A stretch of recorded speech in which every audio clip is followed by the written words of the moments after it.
Hello! எல்லாரும் எப்படி இருக்கீங்க? நல்லா இருக்கீங்கன்னு நம்புறேன்.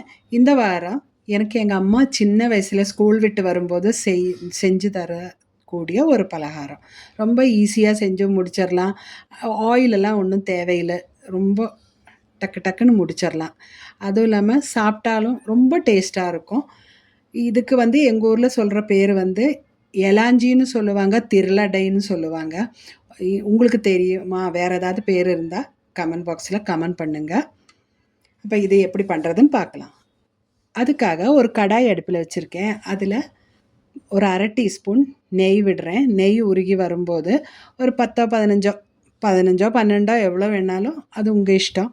முந்திரி எடுத்து உடைச்சு சேர்த்துக்கிறேன். உடைச்சு குட்டி குட்டியா உடைச்சு போட்டுக்கோங்க. போட்டு அது கோல்டன் ப்ரவுன் ஆனதும் இதே அளவுக்கு முந்திரியும் போடுறேன். உங்களுக்கு வேற ஏதாவது நட்ஸ் சேர்க்கணும்னு ஆசை இருந்தா அதுவும் சேர்க்கலாம். நல்லா தான் இருக்கும். நான் இப்ப இது மட்டும் தான் போட்டிருக்கேன். போட்டு அந்த திராட்சை வந்து பெலூன் மாரி வீங்கி வரும்போது எடுத்து வேற ஒரு பாத்திரத்துக்கு மாத்தியிருக்கேன். இனி இந்த ஃபில்லிங் ரெடி பண்ணிக்கலாம். ஃபில்லிங்க்காக 1 கப்பு துருவின தேங்காய் ஃப்ரெஷ்ஷா எடுத்துக்கோங்க. அப்பதான் நல்லாருக்கும். கூடவே ஒரு 1/4 கப்பு ஒயிட் சுகர் தான் போட்டிருக்கிறேன். ஒயிட் சுகர் தான் நல்லாருக்கும். வெல்லம் கூட போட்டுக்கலாம்.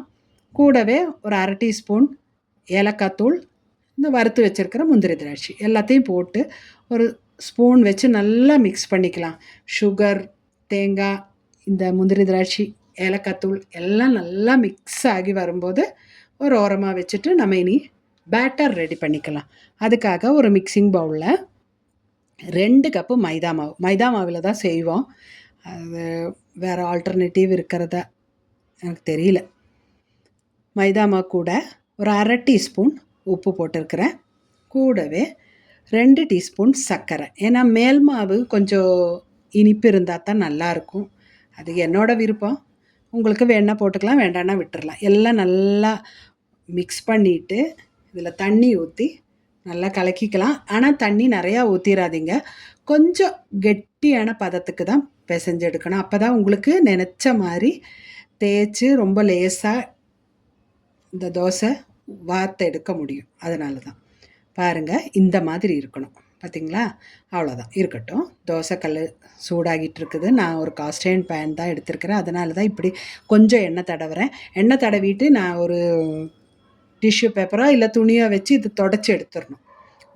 கொஞ்சம் கூட எண்ணெய் ஒட்டக்கூடாது. அப்போ எண்ணெய் இருந்தால் மாவு அங்கே நிற்காது, ஓடி நம்ம கரண்டி ஸ்பூன் கூடயே வந்துடும். அதுதான் பிரச்சனையே.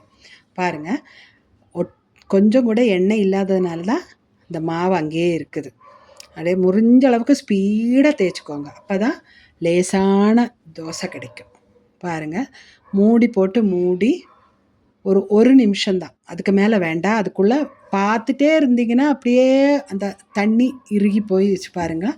அவ்வளோதான், ஒரே நிமிஷத்தில் ஆயிடுச்சு. இனி இதை நம்ம திருப்பி போட்டுக்கலாம். ரொம்ப லேசாக இருக்கணும், அப்போ தான் நல்லாயிருக்கும். பாருங்கள், திருப்பி போட்டாச்சு. திருப்பி போட்டு ஒரு 30 செகண்டு தான், அவ்வளோதான். அதுக்குள்ளே அதுவும் ஆயிடுச்சு. பாருங்கள், எடுத்து தட்டுக்கு மாற்றிக்கலாம்.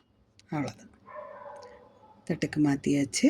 இனி நம்ம இது 2 எண்ணம் செஞ்சு எடுத்து வச்சுருக்கேன். இனி இதை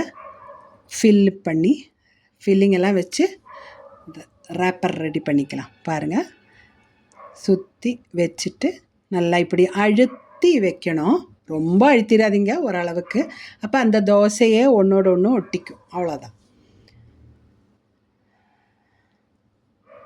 அதே மாதிரி இதுவும் செஞ்சுக்கலாம். அதே போல் மிச்ச மாவில் தோசை ஊற்றி இதே போல் நம்ம செஞ்சு எடுத்துக்கலாம். பாருங்கள், எல்லாம் செஞ்சு எடுத்து வச்சாச்சு. சூப்பராக இருக்குல்ல? இது இப்படி தான் எங்கள் வீட்டுக்கு யாராவது கெஸ்ட்டு வந்தாங்கன்னா கட் பண்ணி கொடுப்பாங்க. அப்போ தான் எடுத்து சாப்பிட்றவங்களுக்கு ஈஸியாக இருக்கும்னு சொல்லுவாங்க எங்கள் அம்மா. பாருங்கள், சூப்பராக இருக்குல்ல?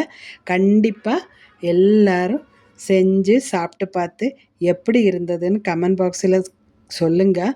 அதுவும் இல்லாமல் உங்களுக்கு இதோட வேறு பேர் தெரியும்னா அதுவும் கமெண்ட் பாக்ஸில் கமெண்ட் பண்ணுங்கள். அடுத்த வாரம் புது வீடியோவோட சந்திக்கும் வரைக்கும் வணக்கம்.